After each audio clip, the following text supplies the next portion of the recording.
Money Multipliers, and welcome back to another episode of the Money Multiplier podcast. I'm your host, Hannah Kessler, and we ask ourselves, do our dollars make sense?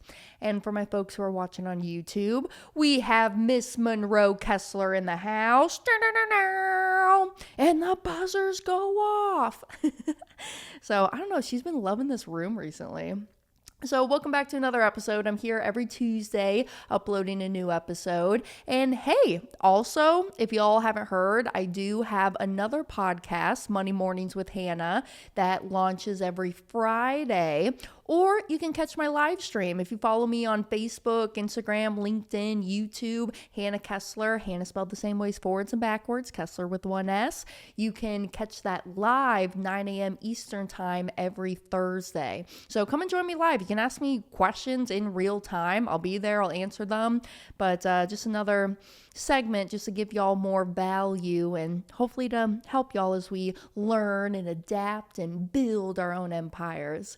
So today's episode, we're really getting into the differences between cash flow and cash accumulation. Now, this episode is just very special for me.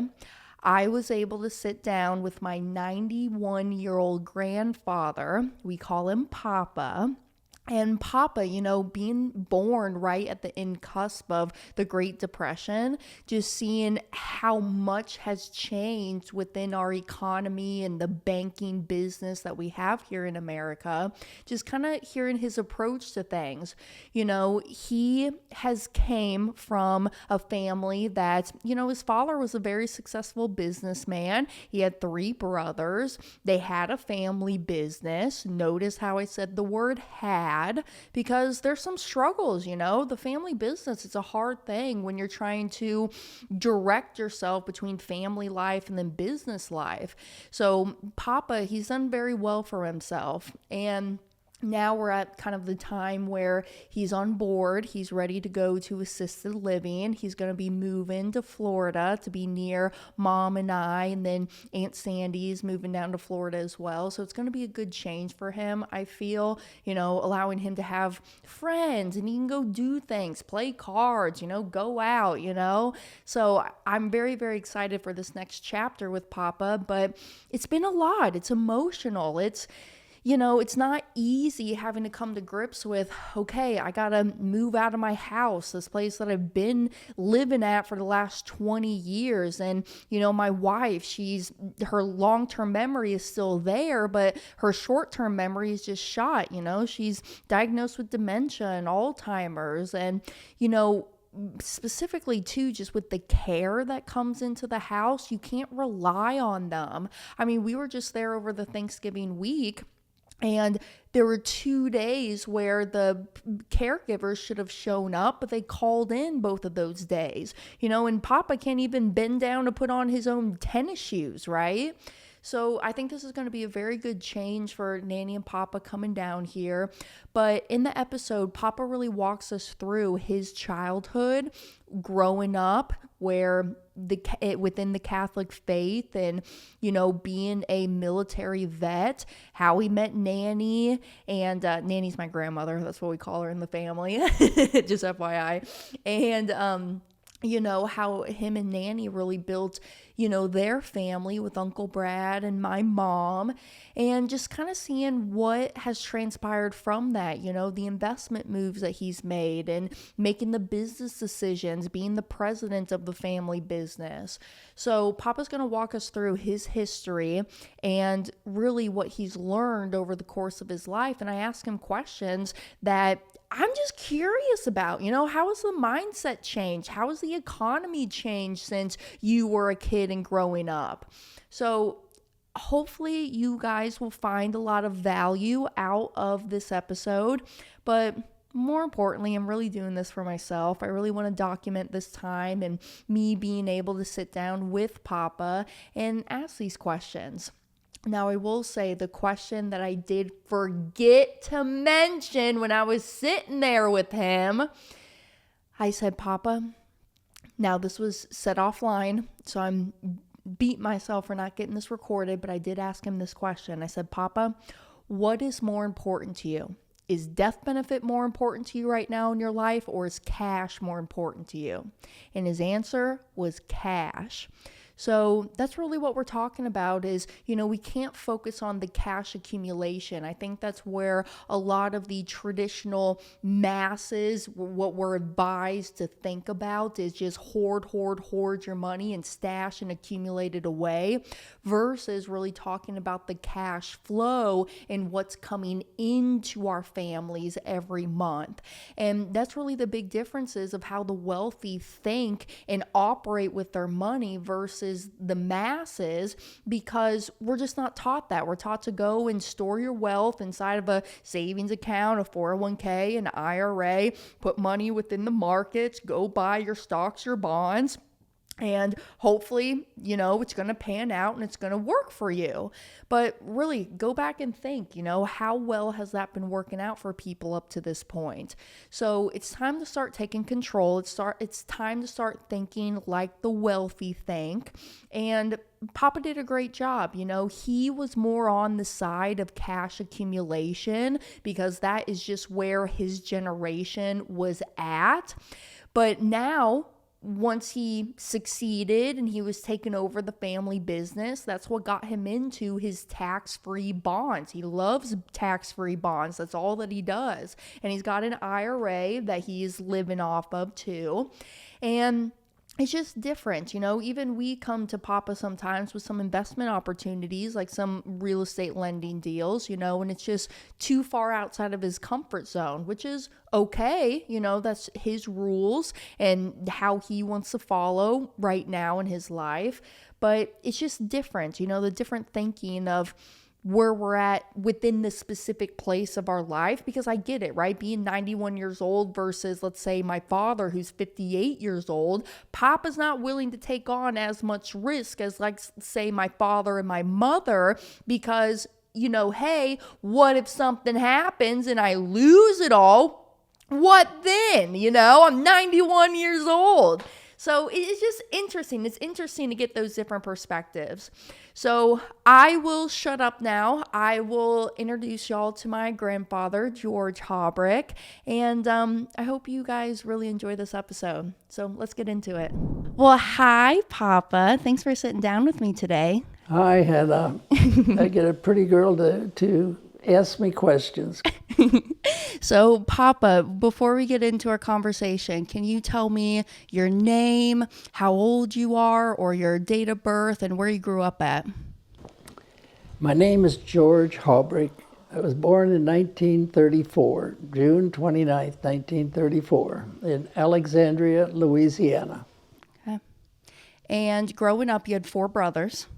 I have 3 brothers. 3 brothers. You're the 4th. I'm the 4th boy in the family. I was the oldest. And the oldest. So, and I asked you the question earlier today. So being born in 1934, you were born at the end cusp of actually the Great Depression. Right at the end, I remember my parents having to use stamps to buy sugar and gasoline and things of that nature. But I think the Depression, I think, started maybe in the late 29s or early 30s, but I was born in 34. So I think a lot of it was still going on during the time that I was an infant or a child. Yeah. And what's your earliest memory that you have around money or savings? Oh my gosh. I guess when I started having to pay for my own gasoline in my car, like most kids, or buy their insurance, or have a car and be responsible for it, go on dates and have enough money to pay for your root beer and hers. And let me ask you this too. What do you remember the price of gasoline back then, like when you first started driving? I think it was in the 20s, like 20 cents, somewhere in the 20s, 27, 28, 29 cents maybe. Yeah. Per gallon.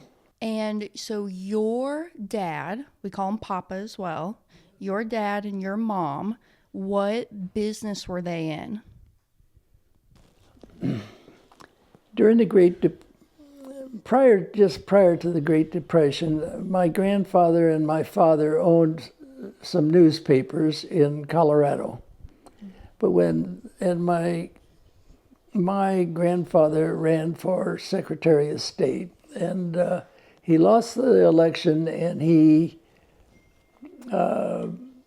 sold his newspapers, and the Depression came and wiped everything out, and they started over. So my father and my grandfather started going from newspaper to newspaper because that's what they knew, and they would sell advertising to be printed in a paper and collect a commission on the sale. Mm-hmm. And they would travel around the country trying to do that. They started out in Denver, where they were basically from. My father was in school at Regis College, which was run by the Jesuit priests. But he had to leave there, and my grandmother and my grandfather and my father started traveling around trying to make $1 selling advertising. Mm-hmm. And that's how they made the living. Yeah, that's how they were able to continue to go on. In their travels, they finally ended up, I must say, in the state of Missouri or Arkansas, someplace down in there, and they decided to split. My grandfather and my grandmother decided they wanted to go to St. Louis area, and my father wanted to go to New Orleans area. So the two split, and my father went to New Orleans area. Mm-hmm. In New Orleans, he met a priest who was in charge of the Catholic newspaper, the diocesan paper for New Orleans. And he started working with him. And it was during one day he was working with him, and a young girl came in that he thought was very attractive, and he wanted to know more about her. So he asked the priest, and the priest said, "Oh, that's my sister." And he says, "But she is in a convent, and they are not allowed to date, so forget that." Anyhow, but my father asked her to go to a dance anyway, and she really wanted to go. So she went back to her brother. She went first to the convent and asked to go, and they said, "No, the girls don't date." So she went to her brother, who was the priest, a Monsignor in that diocese, and he said, okay, he would talk with the mother. He says that he knows the boy, he's working for him, he's a good Catholic boy. I'll see if I can let her go to the dance with him. So he went to the Mother Superior, and finally she says, okay, he can go, or she can go, but only if she is back in the convent by 10 o'clock. Did he make it in time? No, they didn't. They went back to the convent, and it was all black and dark, as the story goes. And I guess they couldn't raise anybody. It was all locked up, and everybody had gone to bed. So he told her, he said, okay, come with me. I'll take you over to the hotel. I'll get you your own room, and you can stay in the hotel. So they went to the hotel, and they got the room, and but she was all upset. She says, I don't have any pajamas, I don't have anything here, I don't have any clothes, nothing. So he says, okay, I'll go to my room, I'll get some of my pajamas, I'll get one of my toothbrushes, or whatever it is he could give her. And he brought it back to her room. But she locked the door and wouldn't let him in. Oh, no. In those old buildings, they used to have above the door a window they called a transom. Mm. And she says, I'll open the transom, you throw the stuff through the transom. So he threw it up, tried to get it through the transom, but they stuck up on the top of the window, and their pajamas are hanging down from the transom up above. Mm-hmm. About that time, here comes the sheriff and Mother Superior walking down the hallway wanting to know where's her girl. Mm-hmm. So they took her back to the convent, and she was disciplined or told that she could not leave the convent again for a month. Mm. And she had a bunch of extra prayers or duties to do in the convent. So that's the story how they met. Yeah. And then when she finally did get out, my father saw her again at the priest's house or the Monsignor's house, and he asked her, he says, look, unless you and I elope and get married, we'll run away and get married. And so she said, I'll meet you tonight outside. So the two met up and they ran away, and they got married, and were married until they both parted. Mm-hmm. They were both deceased. Yeah. They raised myself and my three brothers. Mm-hmm. And from Alexandria, where I was born, and the oldest, they moved to El Paso, Texas. Still working for a newspaper, but that didn't prove out to be too successful. But I got a brother. His name was Ronald, and Ronald was born in El Paso. But they got a letter from his dad, who is now in St. Louis, saying that things were better and that they had a flat, and they had room in the flat for my father, my mother, and the two babies, if you will. Yeah, you and Rodney. So they went to St. Louis to live in St. Louis, and I went to school or started school there at St. Rose Parish. I don't remember a lot about that. I'm only like 5 years old. I can't tell you. I just know that I went to school at St. Rose, and they were there for a while, and my father was still traveling around a lot, selling for different publishing houses or whatever.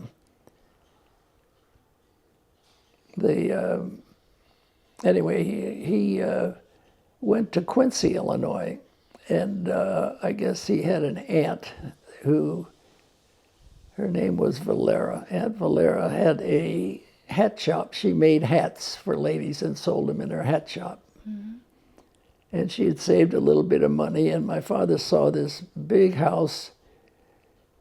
It was a half block deep, and it was over 200 feet wide, which was a very large lot. It had fish ponds and a whole bunch of flowers and grapevines and peach trees, cherry trees, apple trees, all kinds of things on the property.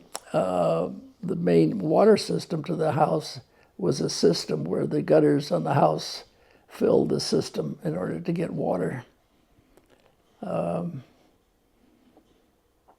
And he wanted to buy the house, but he needed $3,000, so he went to Aunt Valera, and she gave him the money to buy the house. So buying the house, it cost $3,000. Right. What, and that was probably in what, late 30s? 39, about 1939, I think. Okay. I was just about 5 years old. Mm-hmm. And when I got to Quincy, Illinois, of course, I got another brother. I had another brother in St. Louis. I had one in El Paso, one in St. Louis, and then one in Illinois when we moved to Illinois, though. So that completed my three brothers that I had. And then you were going to school. I went to St. Rose School mm-hmm. when I was 5 years old in Quincy, Illinois. And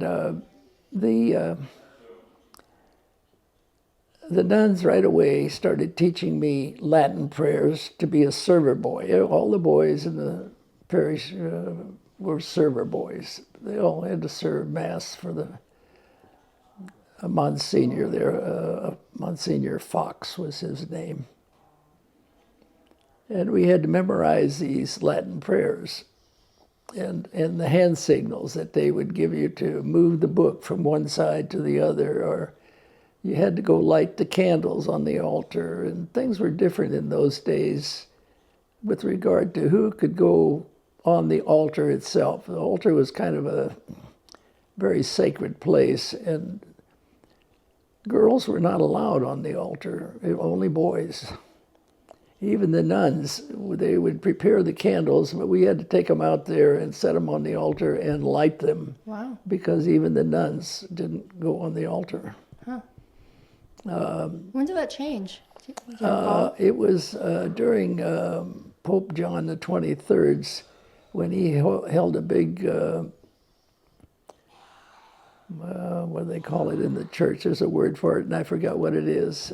Anyway, it was a big meeting, and he wanted to make the people participate more in the Mass or in the services and not just observe. During this early times, the only thing that people could do was sit in the pews and observe what was going on in the altar. They were not really participants in the Mass itself. And he wanted to change it so that the people were praying along with the priest and being participants. There was a whole bunch of rules, like the girls all had to wear hats or bandanas. They couldn't go. The boys could not have a hat or any kind of head covering. The girls all had to have hats or bandanas in the church. It was a strict religion in those ways. The tradition was there, and it was a lot of change that is going on now. Because it's not only, prior to this time you'd sing a song, but then now he's changing it so that you're not only singing the song, but you have certain parts of a prayer or answers to certain prayers that you have to do as you attend Mass. Now, would you say that was your first ever job, or what was your first ever job? Well, no.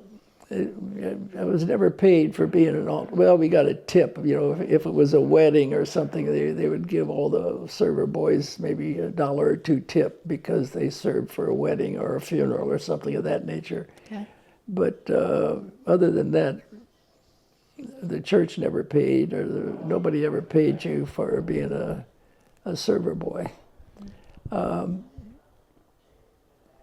My first job, as I can recall, when I was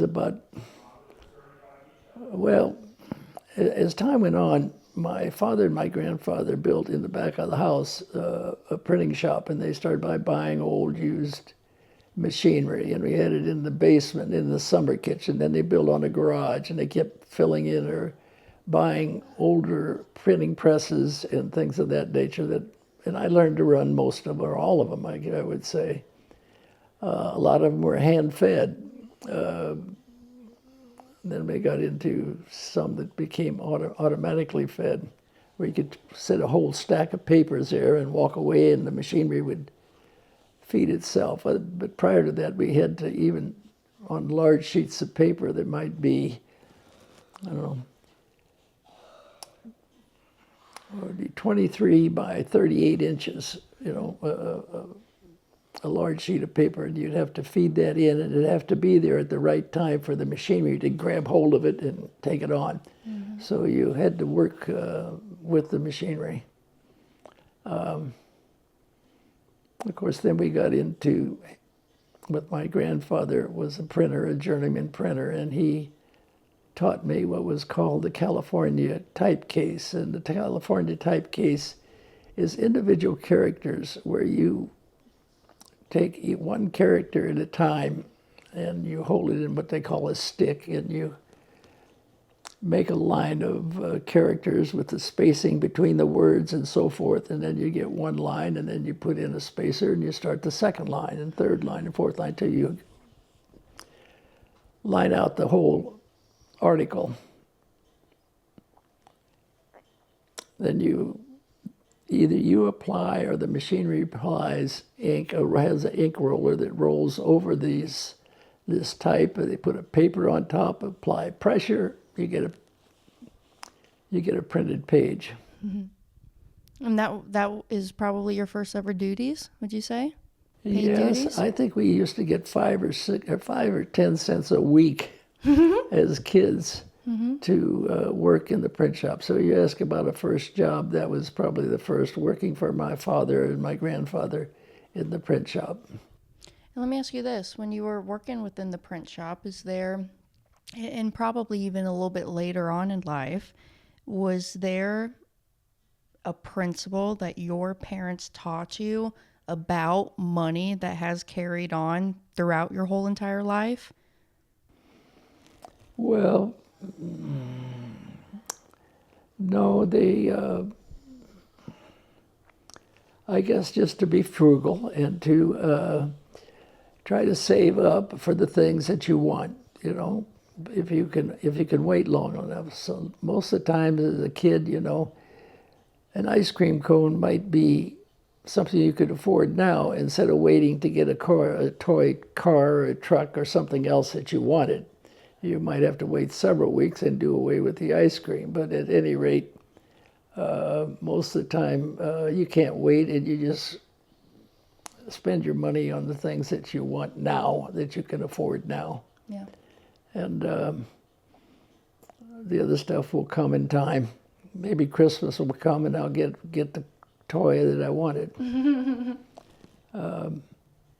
what about for a real-time job outside of family or the print shop, I guess it would be in a gas station where you used to have to pump gas in the cars. They'd come in, and then you had to sweep out the floorboards and had to check the radiators and the oil and everything when they came in. It was just it was a courtesy that you did to every vehicle? Everyone that drove up to the pump. You got your tires. Now, was that everywhere? Everywhere had like a full service gas station?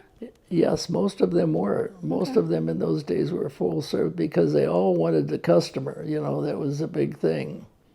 A lot of times where I was working was in West Quincy, Missouri.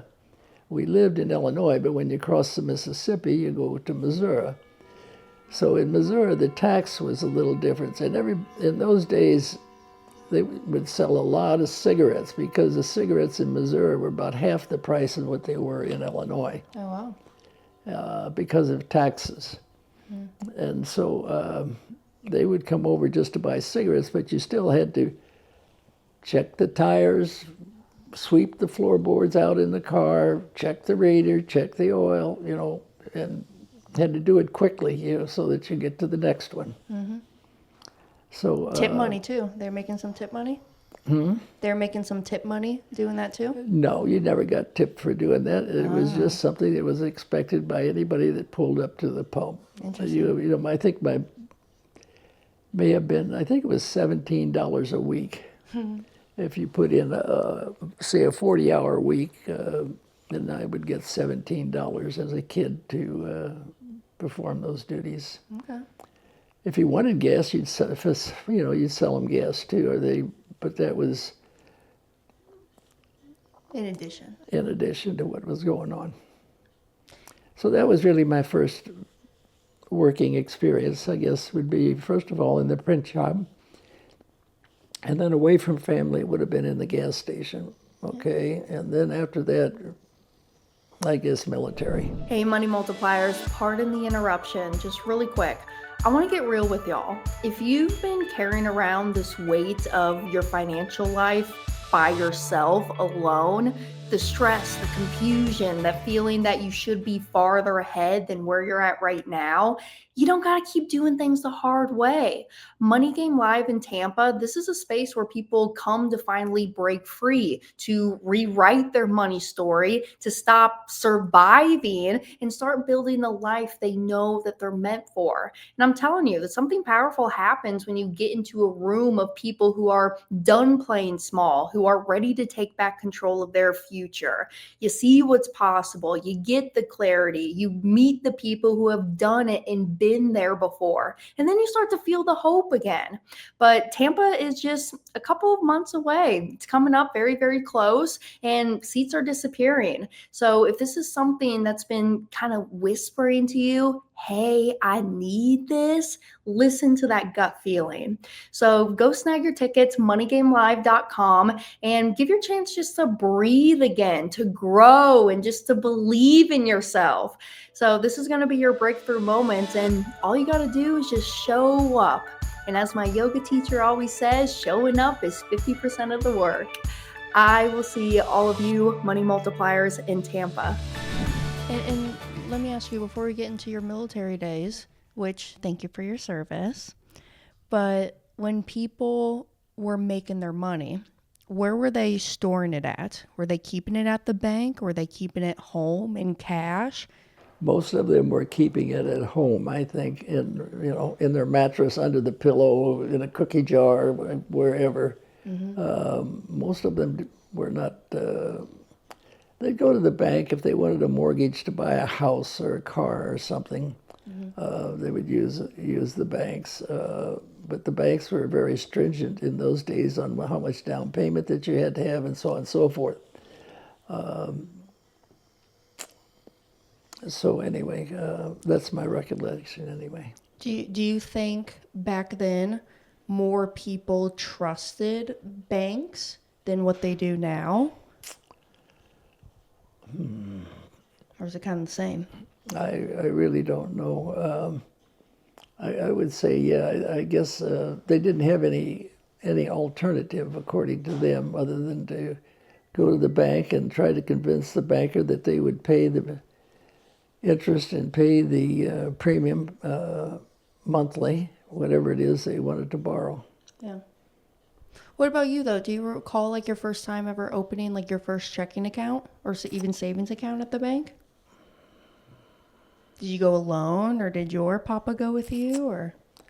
I think I went alone, but by the time I was, I don't know, 18, 19 years old, at 19, I joined the, well, first of all, I guess 18, I went and joined the Navy. I joined the Naval Reserve. There was a Naval Reserve, and a lot of the students at the school would, at the high school, would join the Navy Reserve because they could go to a meeting once a week, and they would get paid, $3 or $4 a week to go to this meeting. Is what you had to do, and then once a year, you had to go for 2 weeks on active duty. So they'd send you to a Navy base someplace, and you have to spend 2 weeks there once a year. Other than that, you just went to the meetings. The meetings were very lax. You were there supposedly to learn a job of, I forget what my job was then.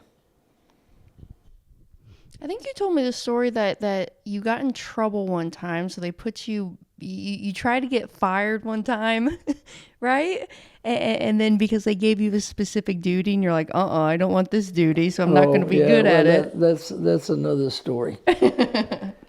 First of all, I went in the Navy. I was in the Navy for almost 2 years, I think.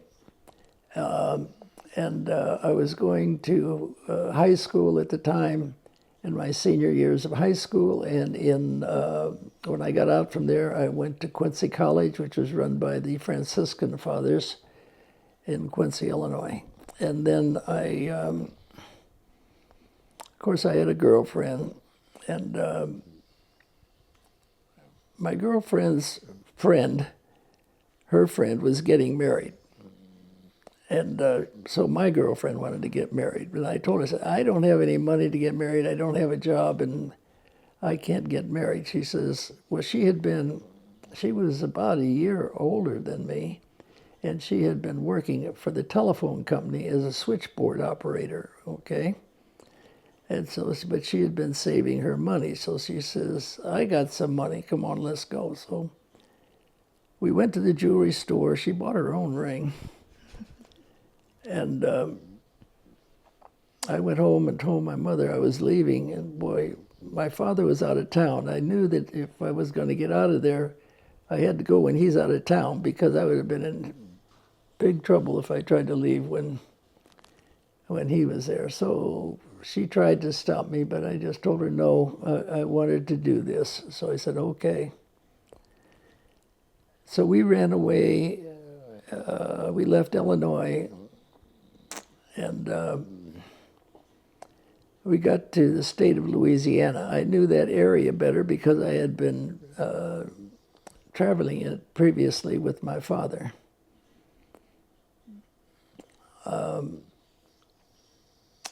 Anyway, we got into Louisiana, and I went there to see a priest, and I told him, I said, I want to get married. Now, she was not Catholic. But the priest says, no, he can't do anything for me, that I have to go back to my parish in Illinois if I want to get married.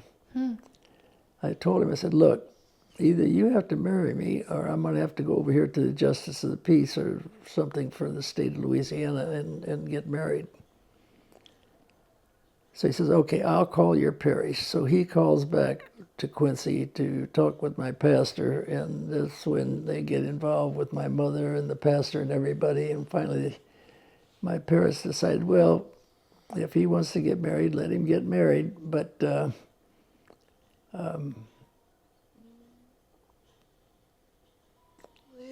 they all decided it was okay for me to get married. So the priest in Louisiana says, okay. He says, come back in a day or two and I'll marry you. And I said, okay. So we left and went back there in a couple of days. And we got a long lecture on what's going to happen if we have children and how the children are going to be raised and all this kind of stuff, you know. Yeah. So we agreed to all this stuff and all the requirements, and finally we were married by this priest. And we stayed out for about a week, and then we came back home. And I didn't have a job and no way of really providing. So I said I wanted to be in the Air Force. So I went down and joined the Air Force while I was still in the Navy. And so I'm down in Lackland Air Force Base down in San Antonio, Texas, going through basic training. And she is home with her mom. And of course, her parents were much opposed to our wedding also. They were strict Baptist, and they really didn't want her marrying particularly a Catholic boy. Mm-hmm. And back in those days too, can I ask, it was a lot more religion happening than what you would see today. Is that true? Yeah, it was, religion played a major role in my life all the way through, because my mother come out of a convent. My father was taught by Jesuit priests. I went to the Catholic schools, Notre Dame High School, which is a Catholic high school. I went to Quincy College, which was taught by the Franciscan fathers. So religion played a large role in my life. Mm-hmm. And then I was in the Catholic publishing business later with my father, which still provided more association with the Catholic faith. Yeah. Anyway, I was in basic training about halfway through. I think it was a 13-week or about a 3-month process. And I got called to what they call the orderly room, where the captain was at. He's in charge of our what they call flight. And he says, what is going on with you? He says, are you in the Air Force or are you in the Navy? And so then both, sir. Then I told him the thing. He says, we have to make it. He says, you're causing me a lot of problems. I got to fill out all this.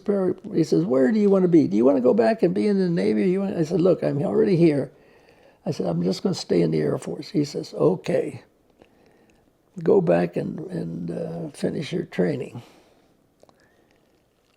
So I went back to my flight with the guys I was involved with there, and stayed in the Air Force until well, all the way through. I started a 4-year term at that time, and I already had 2 years in the Navy.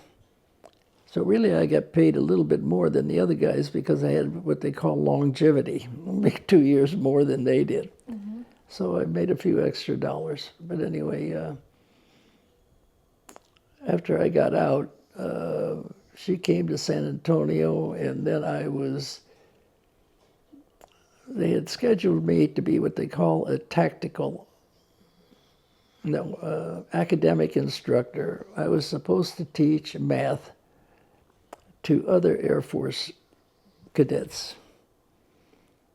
But when I asked for a syllabus or what was going on, they said, oh, wait a minute, we got too many academic, we're going to make you a tactical. I said, well, what is tactical? He says, you're going to teach them how to march, and you're going to be in charge of these guys from the time they go to bed at night till they get up in the morning all day long. So in other words, you're going through basic training. All the time. All the time, right.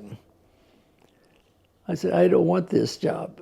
They said, well, the only way you can get out is go before the board and give them a good reason. He said, now they can put you out with prejudice or without prejudice. I went, they put me out with prejudice. I was walking back from the board to my squadron, and I met a friend that I knew from back in Quincy that I'd gone to high school with.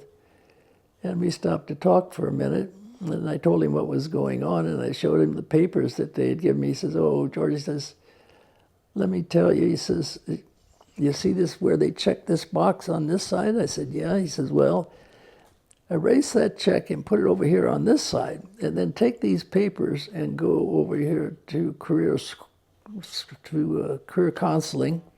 He says, they'll run you through, assign you a new job, then erase the check, put it back where it was, and take it back. And he says, nobody will know anything about it, and all of a sudden you'll get orders ordering you to go to wherever your new job is. So I did that. And I went back over, and I went through career counseling again. They said, what do you want to do? And I said, well, the easiest job I saw was in a nice air-conditioned dental clinic, and the guy was standing there charting fillings or cavities or whatever was wrong in the patient's mouth. That's all he was doing. And he says, you want to go into the dental field? I said, yes. He said, okay, we're sending you to school in Illinois, in Waukegan, Illinois, which is up by Chicago. I said, fine. So finally the orders came, and I got my wife, and we went back to Illinois, and then we went to Waukegan. We got an apartment there, and I went to school for about 9 months, and I became they give you a number, a 98170, which is a dental specialist. And then according to your standing in class, according to your standings in class, you get to say or pick from a large area where you want to go. Mm-hmm. So I was third in my class, and I picked to go to Florida.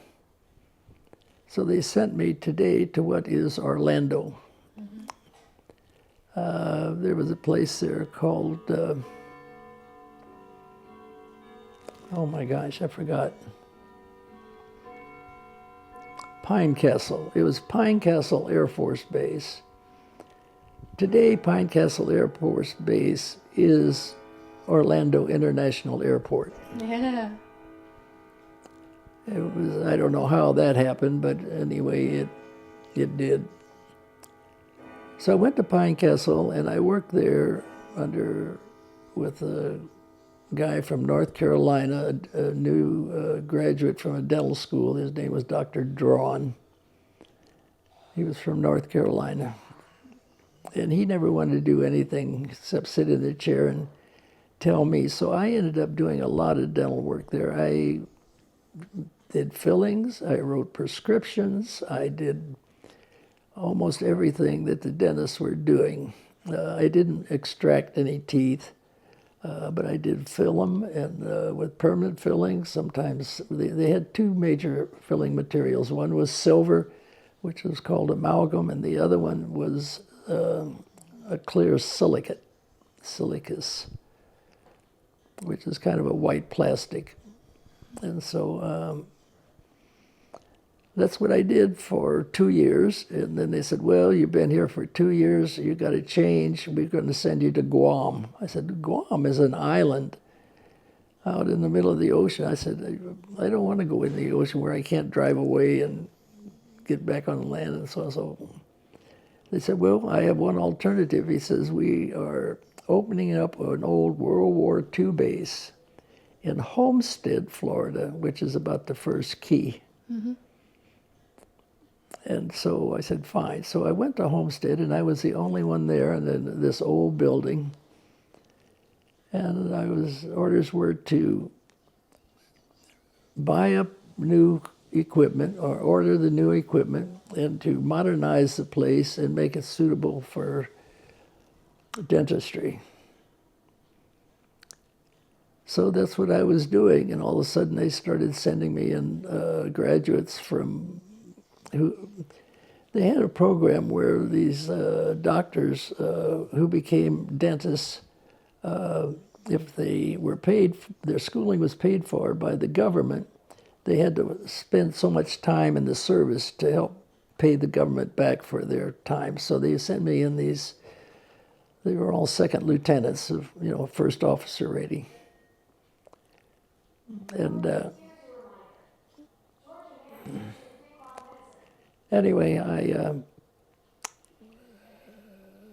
opened up a bay there, which had 4 dentists in the front, and I had put in x-ray machines, and I had a laboratory to make false teeth, and then they started sending me in these people. And I stayed there then for maybe about a year. So now I got at least three and a half years in. I'm, supposed to get out at 4. Mm-hmm. But just before I got out, there comes a full bird colonel. His name was Dr. Drawn. There's only one in the Air Force. There's only one, above the 4 is the next step up is a general.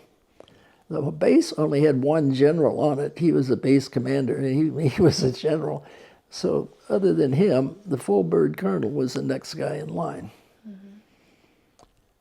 They were building new hospital there for military at the time. So he and the base commander were pretty good friends. They were working together, and so he told him that he wanted one wing of the hospital for dental surgery and dentistry. So they said, fine. So they decided that I would open up now a wing of the hospital for dental surgeon and for dentistry. So I ordered in all the equipment again and set up this whole wing of the hospital to what I thought would do for dental surgeons. But I didn't have any doctors coming in. So I asked him, I said, what do you want me to do? So he says, I don't care what you do, but he says, I'm only concerned with what I do. Wow. He says, I'm coming in at 9 o'clock in the morning, and I'm going to go to the officers' club and have breakfast with the general. Mm-hmm.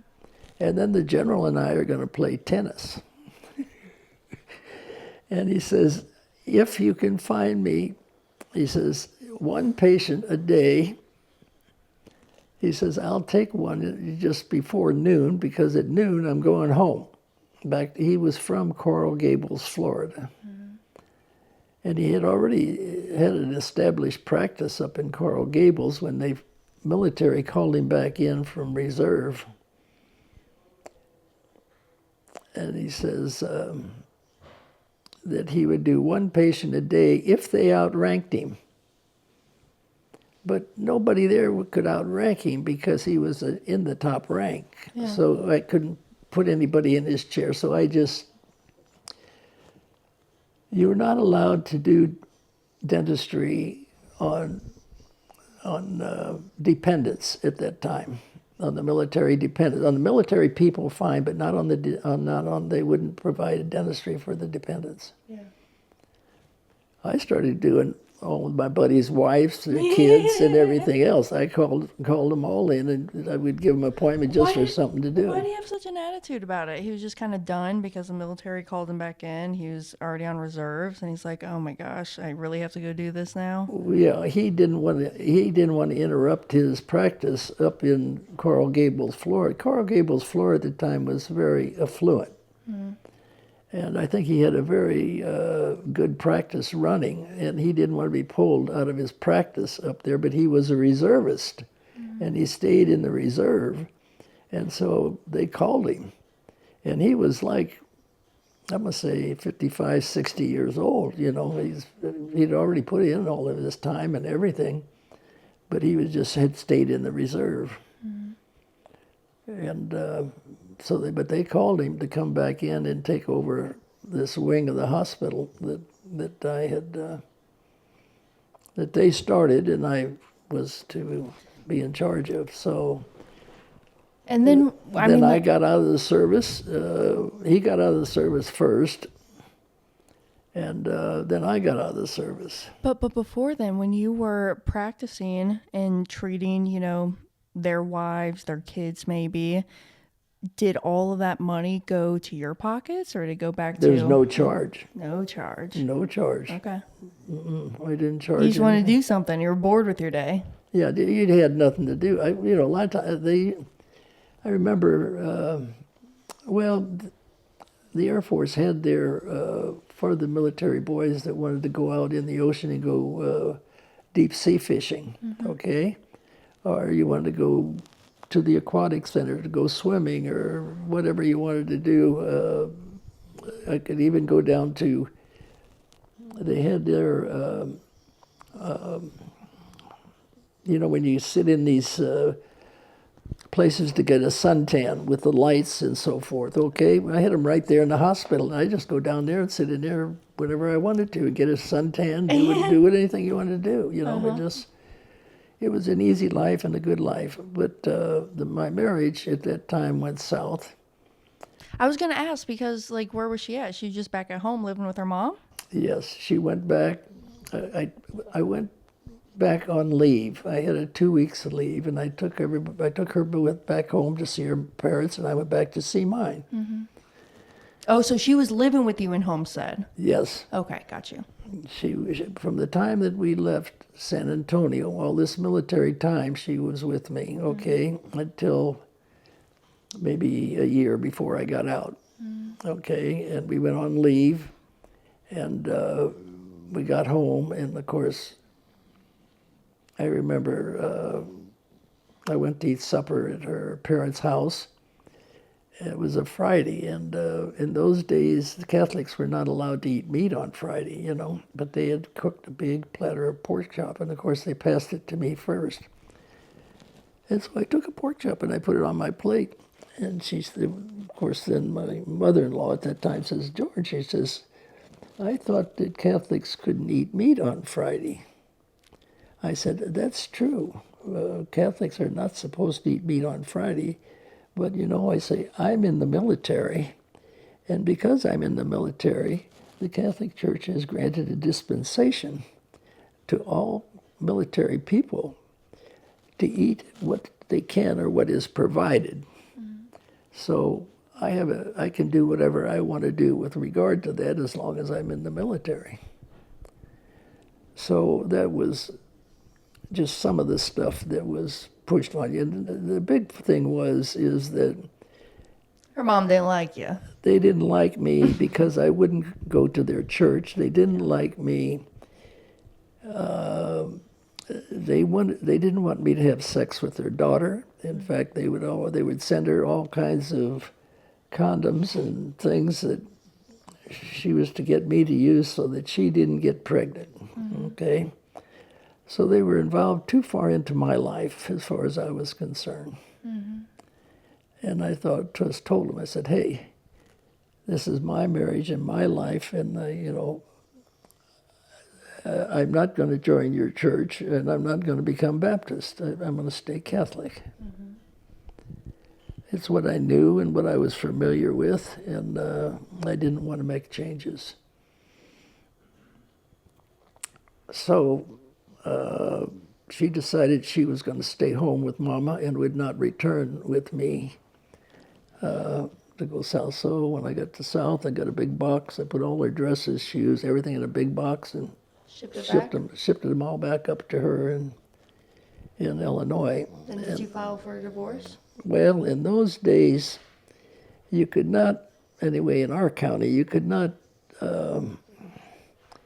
divorce a military man until he was out of service. It was causing too much trouble for the military and for everybody, so there was a law that says that until he's out of the service, you can't divorce him. You can separate and do whatever you want there, but legally, you're married.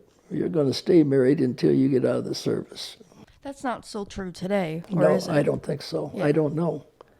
But I know, remember the Dear John letters and all this kind of stuff that was prevalent in those days, where the girls would marry a soldier boy and then they would try to divorce him, and he'd end up trying to kill himself or,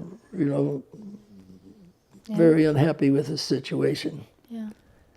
So that's what was going on there. And let me ask you, because then you were now making your own living for yourself. You're in this transition time. And I want to ask you, because growing up, did they really try to focus on making more money, or did they really just focus on, hey, just save, and accumulate it all here? What was the main objective? I don't think they were making enough really to even hardly think about their saving. They were making enough to live day by day, or week by week. They were spending everything that they were making, in most cases. I didn't know anybody who was buying stocks and bonds, planning for retirement or anything of that nature, see? And that's what I was going to ask you. Like even like back then when you were in Homestead, planning for retirement, like did you even have that vision in your mind of, hey, one of these days when I'm in my 60s, this is what I'm going to do and this is how I'm going to support myself? Nothing. No, those thoughts didn't even cross. I was just lucky to have enough to buy food and gasoline and most of my money in those days. I remember when I got out of the service. Now I'm going to get out of the service, and I didn't want to come back home. I kind of felt ashamed because I was divorced. Yeah. I didn't succeed, Yeah.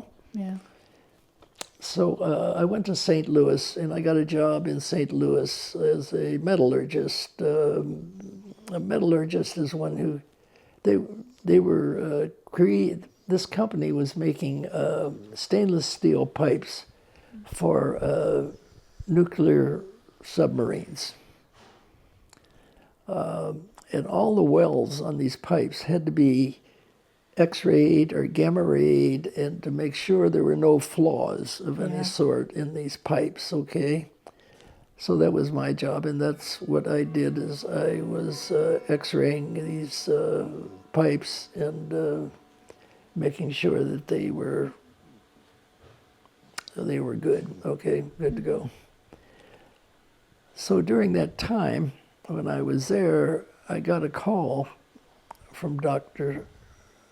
Haggard, or Colonel Haggard, from where I left down there. And he says that Barnes Hospital, some people that he knew in Barnes Hospital in St. Louis, have a new device out. It's called the heart and lung machine.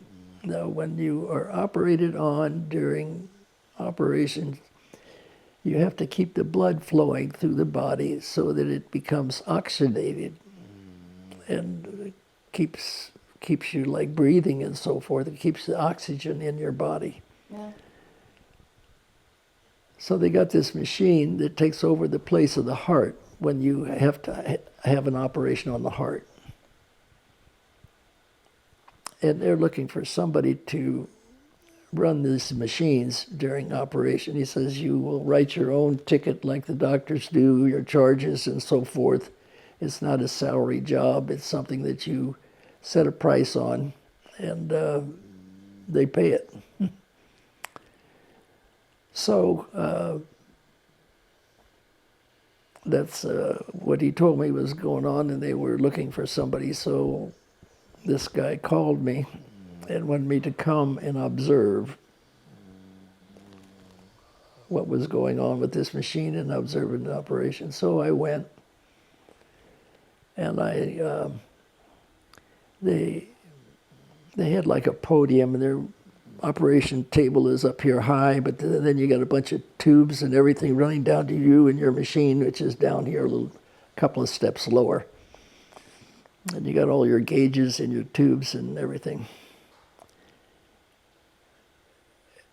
And I watched the operation, and I went home that night, and I'm thinking about all this stuff, and I went to sleep. I had a dream about the two doctors were on the podium, and all of a sudden they get angry at one another, and things are not going right. And finally, one of them turns around, and he looks down at me. He said, "Well, this little girl is dead," he says, "and it's your fault." You know, and I said, "Whoa, Wow. that's enough." Yeah. I can lose a tooth, but I'm not going to lose a life. No. Yeah. So it was just more responsibility than I wanted at the time. So I told him no. And that was the last I heard from Dr. Haggard. So I don't know how he was involved, but some way he was involved in that big. Barnes is a very big hospital in St. Louis.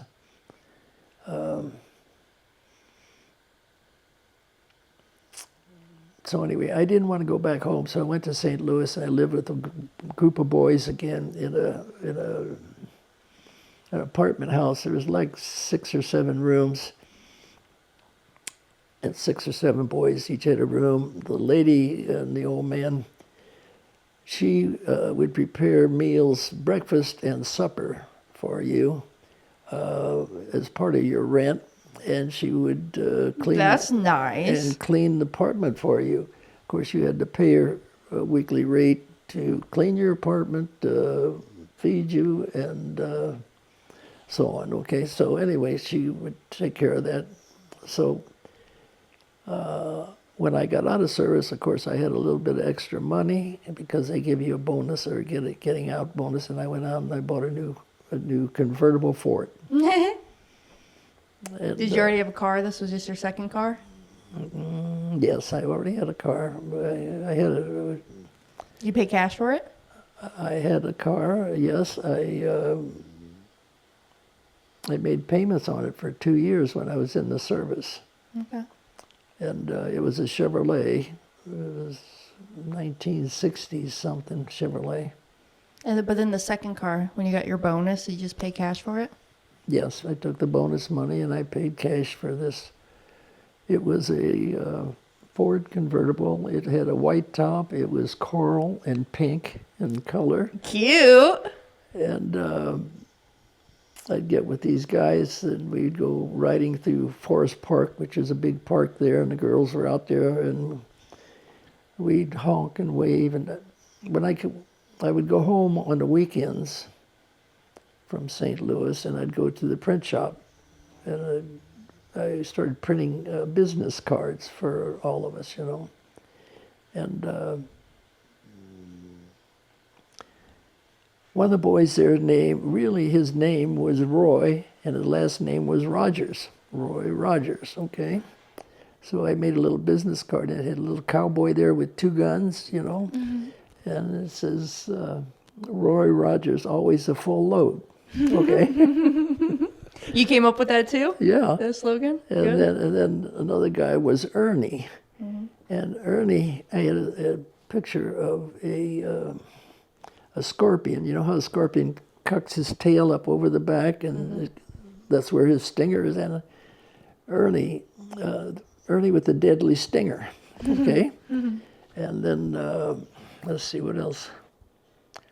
Oh, but it had a guy by the name of Spider. And that was his legal name, Spider? It was his nickname. Nickname, okay. the spider. And so I had a little spider hanging on a web, and I say, spider, the widow's friend. Okay? Yeah. So they all had kind of a sexual connotation towards them. But anyway, I made these, and we'd go through the parks, and we'd hand out our cards and honk at the girls. Wait. So this is literally how you picked up chicks.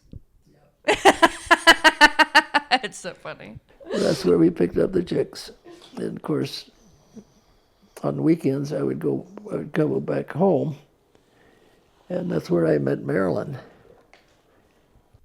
And Marilyn is my grandma. That's right. We call her Nanny. Yeah. So she was sitting in a dance hall, a bar dance hall with another lady a little bit older than her, but I looked around and I said, well, she's the best one here, so I'm going to go ask her to dance. So I went up, I asked her to dance, and she said yes, and so then I got her phone number, and so when I go home on weekends, I would call her, and we'd go to a show or go do something, you know. Yeah. Then I go back down to St. Louis, and I saw the lady at the boarding house who would feed us and take care of our rooms and so forth. Her husband was the telephone operator for the girls' dormitory at Barnes. So if we wanted a date, we would tell Pops, he'd say, oh, I get you a blind date. So he would always fix you up with a blind date. And so then down there I met Peggy. Of course, Marilyn learned about Peggy. And that did not end well, did it? No, it was, she called her Piggy Peggy. Anyway, I was driving home one day on the weekend. I thought, you know what? I go down there and I work all week long and I spend all my money taking out Peggy or whatever girls I wanted, just blowing the money. You know, I used to like to go, the guys like to go over to these East St. Louis, which had a lot of strip joints. Yeah. And so forth, you know, and we would go by those, and after a while you say, hey, what's the use, you know? I'm spending everything, I'm not accumulating, Progressing. I'm not progressing. Mm-hmm. So I just decided I was going to go home and marry Marilyn, or Mary, and stay home. Of course, then I run into the problem of the fact that I'm Catholic and I'm already married and I got to get a declaration of nullity. And I tried for a year or two trying to get a declaration of nullity. I went to Rome and... So it was a lot harder than back then to get a divorce than how it is today. That's right. It was divorce and declaration of nullity. The declaration of nullity was just impossible. Okay. So finally, Mary and I just decided, to hell with this. We'll go get married, and when they get ready, they'll call us. Yeah. And they did. But, you know, Brad and your mom, Terry, went to our wedding. That's how long it took. Oh, wow. Okay. So Uncle Brad and Mom were already here. Yeah, they were here when we got married in the church. Oh. We got married about a year and a half, 2 years after we met. Mm-hmm. Because I tried all that time to get declaration of nullity and I couldn't get it. So we just finally decided we're not waiting anymore. We just go get married. And when the church gets ready, here we are. So one day they called me and they said, okay, come over here and talk with, I think his name was LeBreton, who was my pastor at the time at St. Peter's. And he said that he wanted to work on this declaration and all that. I said, fine, go ahead and do it. So he tried for a while. He called back. He says, okay, I got it. Come here. So then Mary and I went to the church. He married us in the church. It was just Mary and I and the two kids, mm-hmm. Terry and Brad. They were both in school at the time, in grade school. So we went through that. So The rest of it is pretty much history that maybe you know. I don't know. Some of it. I worked in the printing shop until my father assigned me to be president of the company, which caused a lot of problems between me and my brothers. Why did it cause? Was it just ego? Hmm? Was it just ego? Did you get paid more, or No. why? My father had made the rules and was very domineering when he made those rules. And one of the rules is that all four boys, no matter what their job was, their pay is the same. Mm-hmm. So we all got the same pay, okay? But I guess maybe because I was the oldest, I worked a little bit closer with him in the office and in the business world of things. For instance, the copyrights. Where the churches got copyrights, or where we had copyrights on different pieces of music or whatever we were printing. And then I got into making contracts with the federal government for printing the tax forms for the U.S. government. I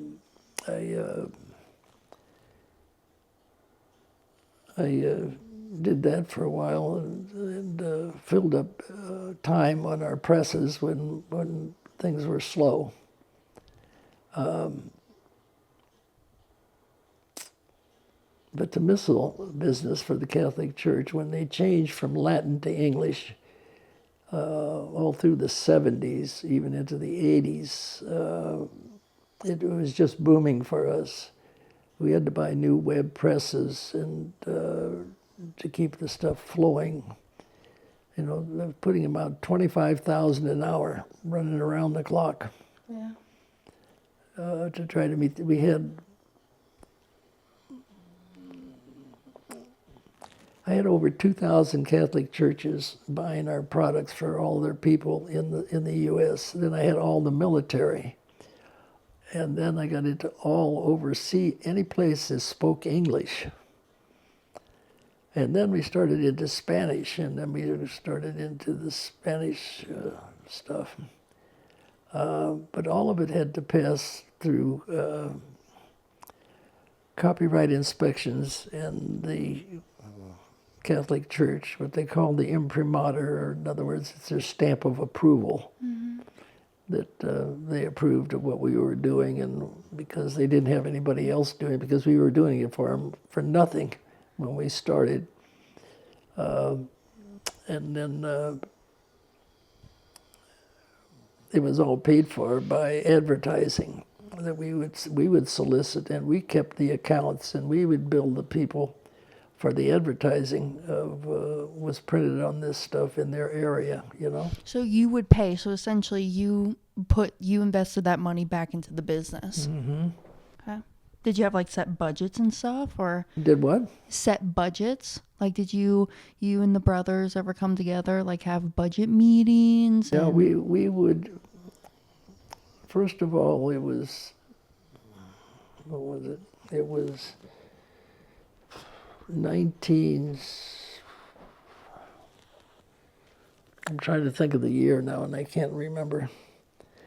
Anyway, my father came in and said, first of all, he never wanted to be very much involved with the attorneys, with the copyrights. What he wanted to do was travel around to see priests from this parish to this one, go in and offer the services. He was a salesman. He was the salesman, but he wasn't selling, he was giving. Mm-hmm. So he would give away our products, okay? And then we'd have to send in a salesman following him to solicit advertising to put on this particular publication that went to this particular church. Then it was my job then. One time I had like 9 secretaries, and all they were doing was keeping accounts for advertising on different publications, okay? And they would bill the guy for his advertising, and then these things were all set up on a yearly contract. And you would bill them either quarterly, semi-annually, or annually. And collect the money through these girls who were trying to keep the accounts separate. Then they got into subscriptions, and then they got into different publications. There's things like the Ordo and things like the Lector book, and the Lector has his own position in the Catholic Mass. What he's going to say and what he does and so on and so forth is different than what the people do, you know. So he's got his own book, they got their book, the priest's got his book, and all three have to mesh together to make a Mass. Well, that was sort of felt to me, and then once I get that done, then you have to know that in the church has a calendar. The calendar says whether it is a saint's day, a feast day, or there's another one, what do they call it? You're pushing on my brain. But it's good, though. It's good. Going back to, because I don't hear like a lot of these stories. I mean, I know of quite a few of them, but just going back and cycling through.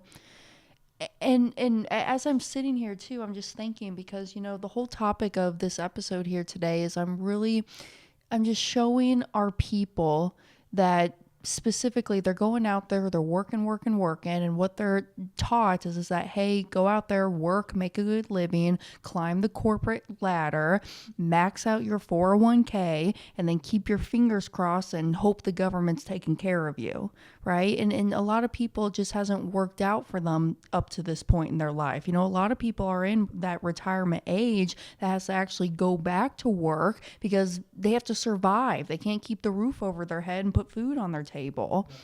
And so, like, for you too, what I'm hearing is that even as you were growing up until that point where you really established and you're like, hey, now I have nanny, I'm building my family, now I'm understanding that I should go and put my dollar to work for me into those bonds and the stocks and the different things that you like to do.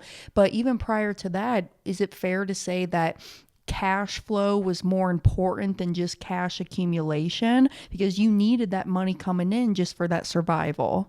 We needed, in my days, I needed the money coming in. It wasn't until things really started to flow, like the 70s and maybe the 80s, that I thought, you know, I have to start thinking about retirement. I met a man who was a school teacher. And he wasn't making enough money to meet his needs. So he joined Edward Jones, which is a financial operation. And he showed me, he's the one that taught me about bonds. And in those days, there was, what was the name of that place? Western Auto, maybe? Okay. I think. Downtown KC, there's a big Western Auto sign right there downtown. Okay, well, there was a big, I think it was Western Auto, had out there bonds, and they would, they were paying sometimes like 18-19% interest on your money annually, you know? And so I thought, you know, I'll try this. So I bought some bonds. And I started a pension plan for myself and my brothers and my father.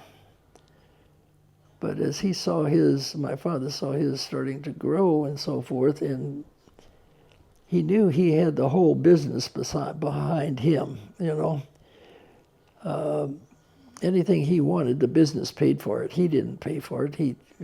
If he went to the cleaners, the business paid for it. Yeah. You know, if he went to the gas station, the business paid for it. No matter what he does, the business paid for it, okay? And that's because business expenses, tax purposes, yeah. You think why? Yeah, he never had a salary. He never had any income to pay taxes on because he didn't get any income. They just paid all of his expenses were paid. Mm-hmm. So anyway, I started this pension plan, and it ran for I don't know, so he saw a little bit of money there, and he says he wanted to dissolve the pension plan. So I dissolved that and gave everybody whatever was in their pension plan. So that's what I had, a little bit of a start, maybe, I don't know, 20,000, 25,000, I don't remember. But then our salaries in those days on the four boys, he raised the salaries on the four boys to, I think it was 65,000 a year, which was pretty good salary for us, you know. So I was taking $500 a payday and taking it down and giving it to Edward Jones, stockbroker, and telling him to buy bonds. Now, my only criteria on the bonds was I didn't want him to buy any bonds that wouldn't pay me at least 5% interest tax-free. Mm-hmm. So he's buying what they call municipal bonds. And I did that for a long time. Did you also have to pay him a fee and everything too to help you manage that account? No, when you buy a bond through Edward Jones, it's changed a little bit, but not a great deal. The thing is that if you I forget how that went. You can sell a bond anytime you want to, but you're only going to get what the market value of the bond is. They'll go up, they'll go down, you know. So you never know what the hell you got in the bond. But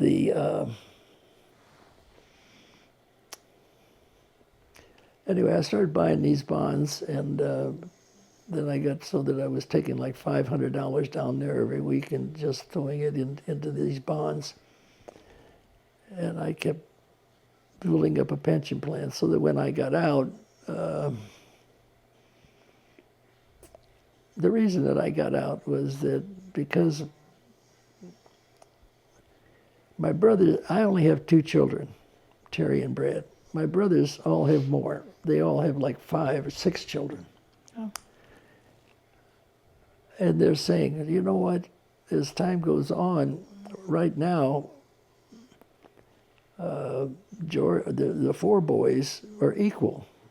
And if Dad and Mom were not here, we would still be equal because we each have 25% of the business, okay? But think about our children. If Georgia goes out, his 25% of the business is going to be split between Terry and Brad. But ours is going to be split by 5 or 6 kids, okay? So our kids are not going to have near the value in these businesses as what... And you're probably thinking, okay. Yeah, it's fine with me. That was your decision. You know, but that's what the trust held, okay? Yeah. Yeah. There was a trust, and that's what the trust held. Ronnie particularly wanted my position. He wanted to be, my father came in and said he was retiring and he appointed me president of the company. Well, when he did that, right away, he could see the other kids thought that because I was the president that I could change the salaries, I can do anything that I want to do. I'm now in Dad's position. Mm-hmm. Jealousy. Yeah, and so they were very much in opposition to me. And their kids, we would hire the kids in the business. Brad drove a truck for the business for a while. Terry never worked for the business. She just wasn't interested. Terry went to school and had a doctorate, as her master's degree in nuclear engineering, you know, and she was good on her own because of her education. Uncle Brad have any interest? He wasn't interested in the businesses either. Did you wish that they were? He wanted to fly airplanes. Yeah. That's the only thing Brad ever wanted to do was he was going to be an astronaut as a young boy. He was an astronaut, and he was going to fly airplanes. So I just, the other kids, my brothers were all rather jealous of my situation, I think, because I was the president and could make the decisions regarding the business that they were not involved in. Did you ever wish that Mom and Uncle Brad would take over your business? Or the family business, I should say? I don't think so. The family business, it grew far beyond the printing shop. It now has a distributing company for liquor and beer and soda and water, 15 counties in Illinois, 15 counties in Missouri. It had a concrete block and a brick business. It had a high-rise glass building business. It had, a cemetery and a mausoleum. There's all kinds of investments that we had made along the way, which all really fell ultimately under my presidency. Mm-hmm. So they saw that you were in control and they didn't like it. Mm-hmm. How has that affected the relationship? I mean, even up to this point right now? Until my brother Ronnie has died. I know I went back to my mother's funeral, and he was still wanting to fight with me, physically fight. He wanted to, and I said, Ronnie, I'm not going to fight with you, go away, Ronnie, I'll kick your ass anyways. You really want to do this? Yeah, so just go away. Ronnie died. I feel a lot of times he died. I think his anger was probably one of the reasons that he died. Yeah, that's sad. Yeah. Now, Mike and Joe, my two younger brothers, I talk with them regularly. I call them on the phone, talk with them, at least once a month. Or they call me and want to know how I'm doing, where I'm at, and what's going on. Yeah. If you could go back, would you make any changes within the business? Because obviously you can't control that your father passed the torch. Would you, looking back on it, would you have done anything differently?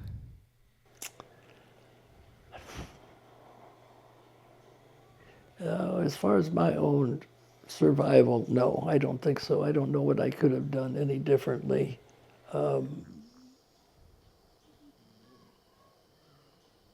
I can't give them the business, and that's what they wanted, so I can't do that. I had to just stay there and continue to run it until the day that it all came to a head, and they would hold these meetings, and then they would get in. I finally resigned from the corporation, and I told my mother, I said, I cannot run this business. They would come in and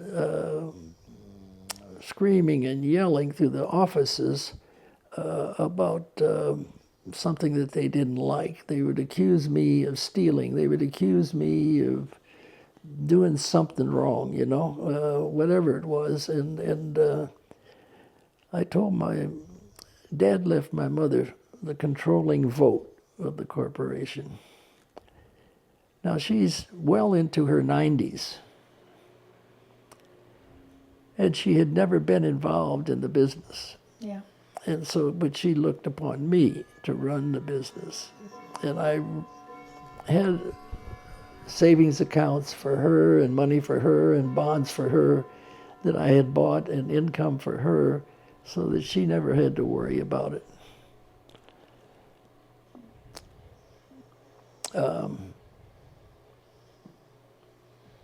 And she knew it was all there. But anyway, I had to resign from the corporation. I said, look, I can't do this anymore. I don't have the authority. If I tried to discipline somebody, say, in other words, I'm going to pay you less, or I'm going to fire you, or I'm going to lay You you have a off. leave of absence or Whatever. They would go crying to her, you know. And she said, oh, okay, you know. Yeah. Then we go talk to him. Yeah, she'll talk and she'll get it taken care of, you know. And so then she'd come to me and say, we got to do this or we got to do that. Well, I don't want to do this. I don't want to do that. So I told her, I said, you know, I can't run a business like this and try to make a profit. For instance, you have one kid that wants to work in the bindery, book binding or folding papers or making the publications. You have another one who's a salesman. The salesman has to go out. He needs a car. He needs the gasoline to get from A to B to C. So I would pay for, the company would pay for him a certain amount of travel expenses, okay? The kid working in the bindery, he don't have a car. He doesn't have to go from point A to B. He's here to do a job, you know, to work, okay?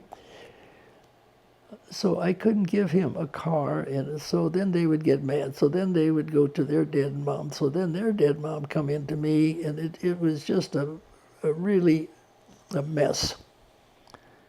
And so I told her, I said, I can't run this like this. I want you to give me a buyout. I want to take my marbles and quit. I was 68 years old. Yeah. I said, it's time for me to move on. Let the next one come up and take charge, and I just am going to quit. She says, well, I'll give you the buyout. And you don't have to be the president anymore if you don't want to. But she says, you have to run the business. How'd you take it? What'd you do? I said, look, I'll do whatever I can do to help you as my mother. Mm-hmm. But I cannot do this job unless I have the complete authority to do the job. In other words, I have to have the right to say you're No. laid off or no or something. It's not always yes or their way because they're going to run to you or go around, you know. Well, Papa, I'll even tell you, the biggest thing that has helped in our family business is we have the conversations of putting on the employee hat versus the daughter hat or the son hat.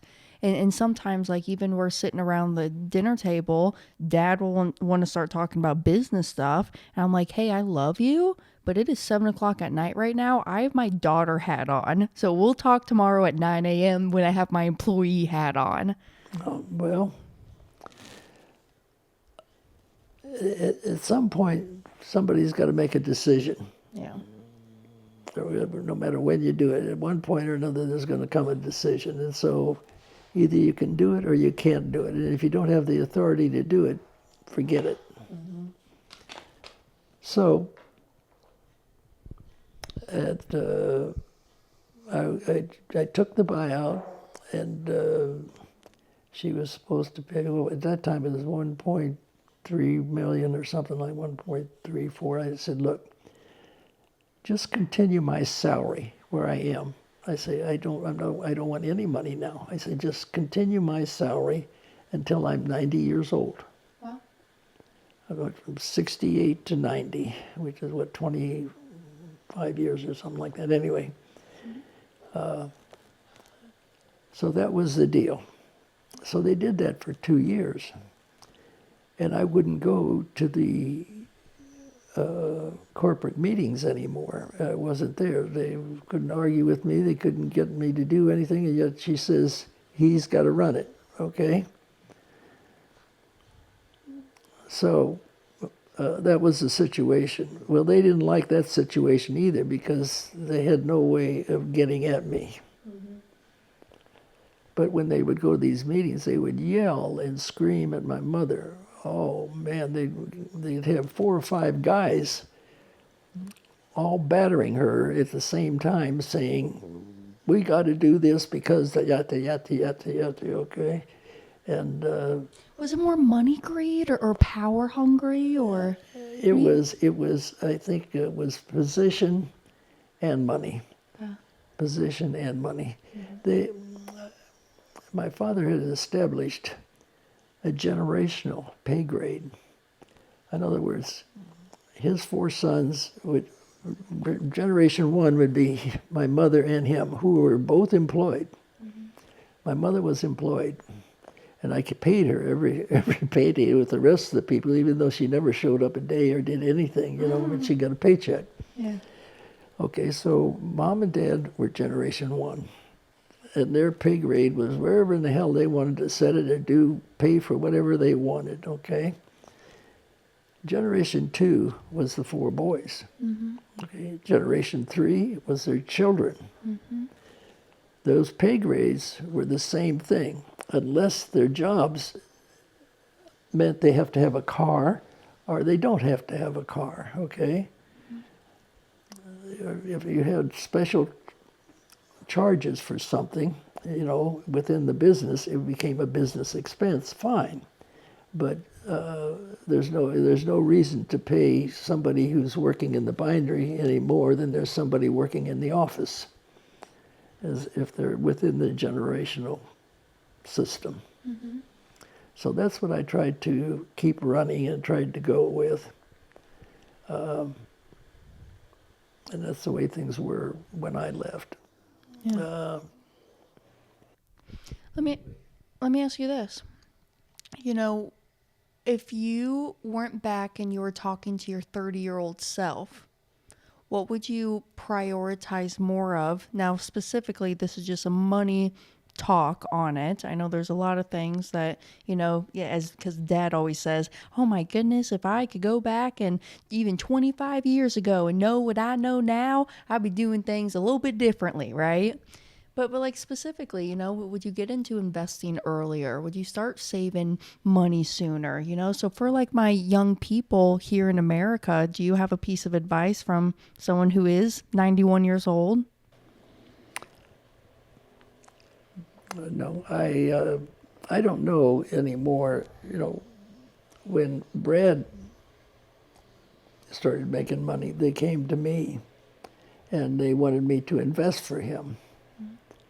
I said, Brad, I can invest for you just like I'm doing for myself, but I'm not sure at this generation that that's the right place or the thing for you to do. I think you need to take charge of your own. I'll be happy to tell you what I know, but you're going to have to do it on your own. I'll tell you where to go if you want to get it done, but I'm not going to do it for you. Teaching him how to fish. So you have to go on your own. So he did. He's out on his own. I think he's doing fine.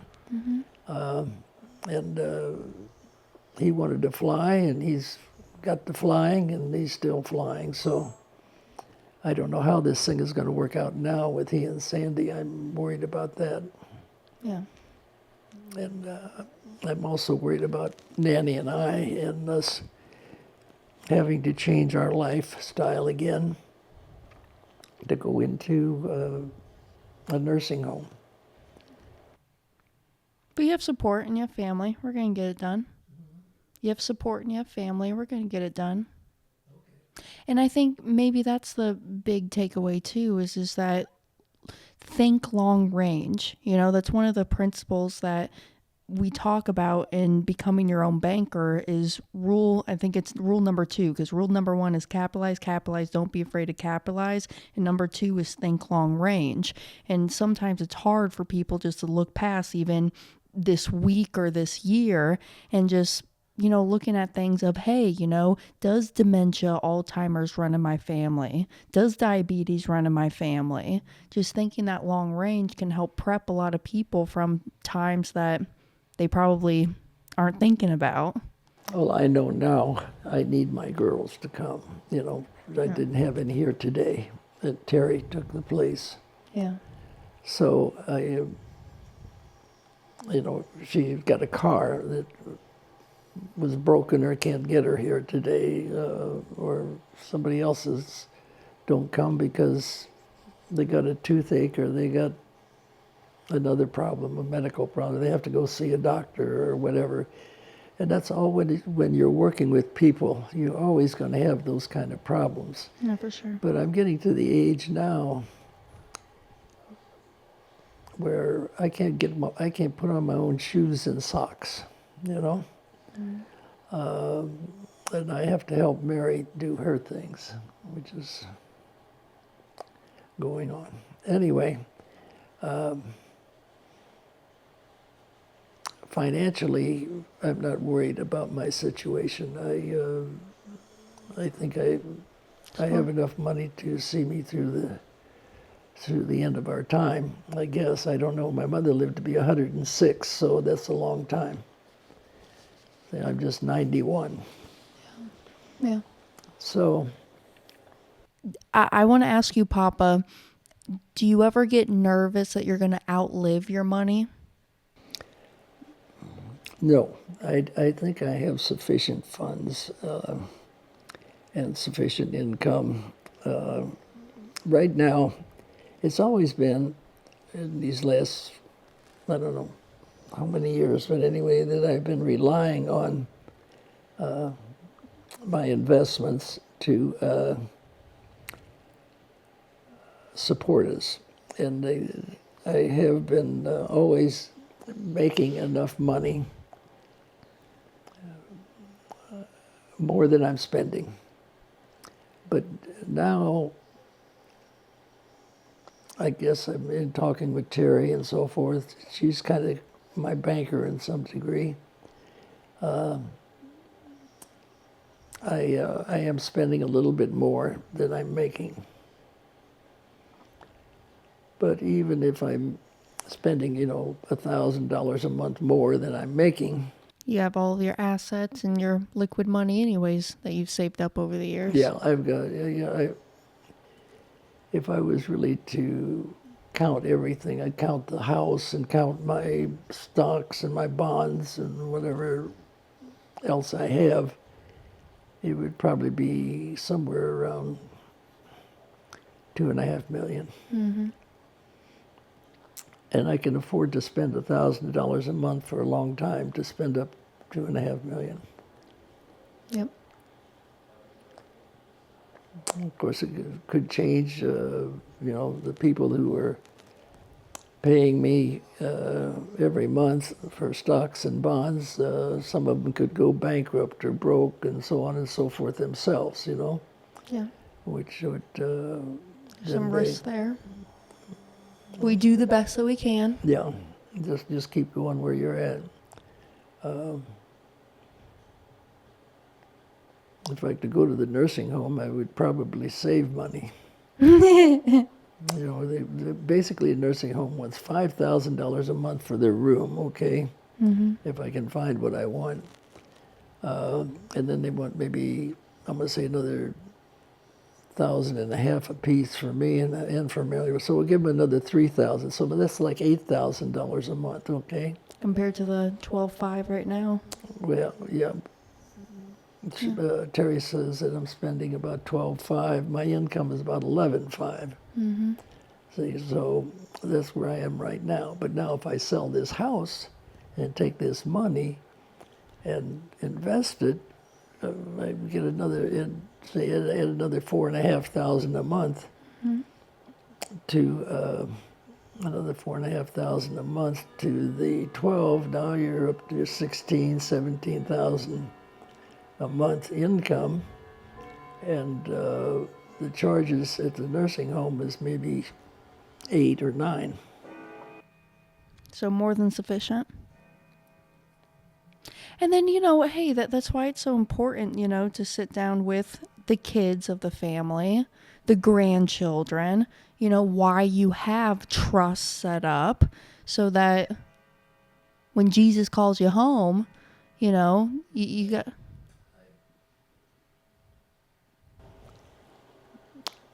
I was at one time wanting to set up 2 trusts, one for Terry and Brad, and I figured if I could leave them each $1 million, $1.5 million for those 2, that's fine. But then set up a second trust for blood-related children. Mm-hmm. And I don't know exactly how that would work. There's like you and Zachary and Connor. Now you got Harley in Virginia. Well, Blood you mentioned, yeah. so there's like three I would have in that generation right now. And I don't think that generation is going to grow too much more than the three. I think mom and dad are done having kids. Yeah, and I think Brad is too. So I think that's about what's happened there. Now you take people like you and Zachary and Connor, that's going to grow some more. So I don't know. When you want to talk about that stuff, I can be here to help support too. Because I have different ideas, because I don't even think we've talked about this. I have my own trust. I have even a foundation. I actually have a business trust and a family trust. And it's just to protect my assets, even though I don't have kids and I'm not married, It's more so of following the principle of own nothing but control everything. Right? Have you heard that saying before? Yeah, sure. Anyway, well, that's, I go every day and I go through my computer. I didn't do it today, but I normally do every day, and I make up my report just to see where I am, see? Yeah.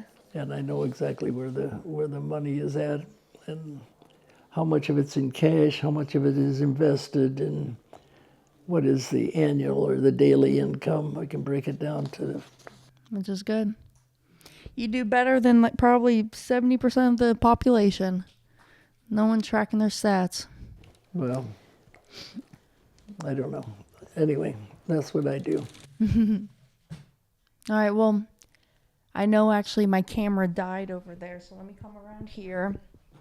And I just want to say thank you and that I love you, and thanks for taking time and sharing your wisdom with us. Give me a hug. I love you. Love you too, Jim. Thank you. Any last thoughts? No. So it's just keep it going. Keep trying. What an honor it was to sit down with my papa and hear his stories, his memories, and his perspective on money after 91 years of living through the booms, the busts, the inflation, the recessions, and just everything in between that. So if you take one thing away from today's conversation, let it be this. Most people spend their whole lives trying to accumulate money, and the wealthy focus on how to make money flow. Cash that just sits still, it could feel safe to you, but cash that moves creates opportunity. It creates control. It really creates generational freedom. So this is why, a lot of the wealthy individuals will take their earned money, go and place it into cash flowing assets like real estate, like stock options trading. They will go and place it into those cash flowing investments. And from the cash flow is how they buy the fun experiences, the fun toys in their life.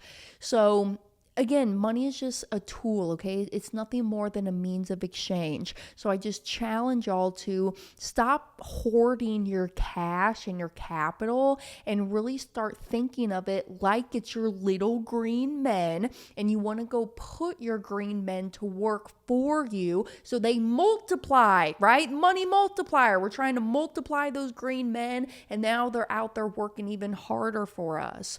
So I hope that today was a lot of value for y'all. I know you may have had to watch this in 2x speed today, but I really hope you found value out of Papa and what he's done up to this point in his life, and he's been doing pretty good for himself. So please, I am here if you have any questions, you want to have a one-on-one conversation with me. Y'all know how to get a hold of me, hannah@themoneymultiplier.com. And we're here 2 days before Christmas too. So Merry Christmas, everybody. I hope you have a wonderful time with your families. Eat some good food.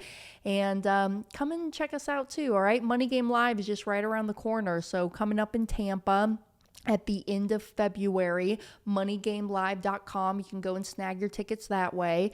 And I do have another promo coming up sometime next week for the new year, just FYI. So reach out to me and I'll send you those promo codes as well. But until then, I think I'm going to see you right before the new year. I'll see you right before the new year, and then we're going to get into 2026. So it's been a great year. I'm appreciative of all of you. Thanks for tuning in every single week and listening and hearing me out and asking your questions. It's been fun. So until next week, I will catch y'all then. Bye, everyone. Thank you, Money Multipliers, for tuning in to another episode. If you like this stuff and you want to learn more about the infinite banking concept, click right here. It will take you to my powerful 90-minute presentation. Until then, be well, do great. I'll see y'all next week.